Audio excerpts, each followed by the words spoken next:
Junior Great Books, Thunder, Elephant, and Dorobo. African Folktale, as told by Humphrey Harmon. The people of Africa say that if you go to the end of a tree, they mean the top, you find more branches than a man can count. But if you go to the beginning, they mean the bottom, you just find two or three, and that is much easier. Nowadays, they say we are at the end, and there are so many people and so many things that a man doesn't know where to turn, for the clutter of the world is in. But that, in the beginning, things were simpler and fewer, and a man could see between them. For in the beginning there was only the earth, and on the earth were just three important things. The earth was much as it is now, except that there was nothing on it which had been made, only the things that grow. If you go into a corner of a forest very early on a warm, misty morning, then you might get some idea of what the world was like then. Everything was very still and vague around the edges, just growing quietly. And in this kind of world were three important things. First, there was Elephant. He was very shiny and black because it was a rather wet world, and he lived in the forest where it was always wet. The mist collected on the cold white tusks and dripped slowly off the tips. Sometimes he trampled slowly through the forest, finding leaves and bark and elephant grass and wild figs and wild olives to eat. And sometimes he stood very tall, very secret, just thinking and listening to the deep, dignified noises in his stomach. When he flapped his great ears, it was a gesture no more. There were no flies. Then there was Thunder. He was much bigger than Elephant.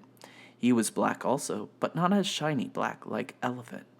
Sometimes there were streaks of white about him, the kind of white that you get on the belly of a fish. And he had no shape. Or rather, one moment he had one shape, and the next another shape. He was always collecting himself in and spreading himself out like a huge jellyfish. And he didn't walk. He rolled along. He was noisy. Sometimes his voice was very far away, and then it was not so much a sound as a shaking, which Elephant could feel coming up from the ground. It made the drops of mist fall off the leaves and patter on his broad back.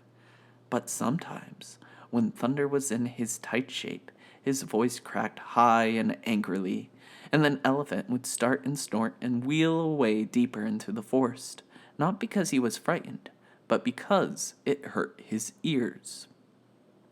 And last, there was Dorobo.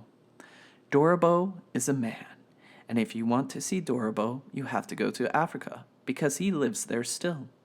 Even then, you won't see him very often because he keeps on the edges of places, and most people like to stay in the middle. He lives where the gardens fade out and the forest begins. He lives where the plains stop and the mountains begin, where the grass dries up and the deserts take over. If you want to see him, you had better come quickly, because as more and more things are made, there is less and less room for Dorobo. He likes to keep himself to himself, and he's almost over the edge. He is a small man, but very stocky. He is the kind of brown that is almost yellow, and he borrows other people's languages to save himself the bother of making up one of his own. He is always looking steadily for small things that are good at hiding, and because of this, the skin round his eyes is crinkled. He makes fire by twirling a pointed stick between the palms of his hands, and then he bends his face sideways and just breathes on a pinch of dried leaf powder, and it will burn. Fire is about the only thing he does make. He is very simple and wise. He was wise then, too, when the world was beginning, and he shared it with Elephant and Thunder.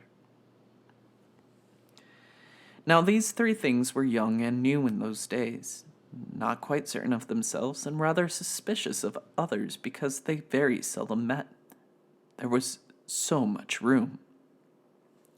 One day, Thunder came to see Elephant, and after he had rumbled and swelled, he settled into the shape that soothed him most, and said, "It's about Dorobo." Elephant shifted his weight delicately from one foot to the other and said nothing. His ears flapped encouragingly. "This Dorobo," Thunder went on, "is a strange creature. In fact, so strange that I'm leaving the earth because I'm afraid of him." Elephant stopped rocking and gurgled with surprise. "Why?" he asked. "He seems harmless enough to me." "Listen, Elephant," said Thunder. "When you are sleeping and you get uncomfortable and you need to turn upon your other side, what do you do?" Elephant pondered this. "I stand up," he said at last. "I stand up, and then I lie down on my other side." "Well, Dorobo doesn't," said Thunder. "I know. I've watched him. He rolls over without waking up. It's ugly and very strange, and it makes me uncomfortable. The sky, I think, will be a safer home for me." And Thunder went there. He went straight up, and he's been there ever since. Elephant heard his grumbling die away, and he sucked in his cheeks with astonishment. Then he went to find Dorobo. It took him 3 days, but he found him at last asleep beneath a thorn tree with the grass curled beneath him, like the form of a hare. Elephant rolled slowly forward until he stood right over the sleeping man, and Dorobo lay in his gigantic shadow. Elephant watched him and pondered over all that Thunder had said. Presently, Dorobo stirred and shivered in his sleep. Then he sighed, and he rolled over and curled himself tighter. It was precisely as Thunder had described. Elephant had never noticed it before. It was strange indeed, but not, he thought, dangerous.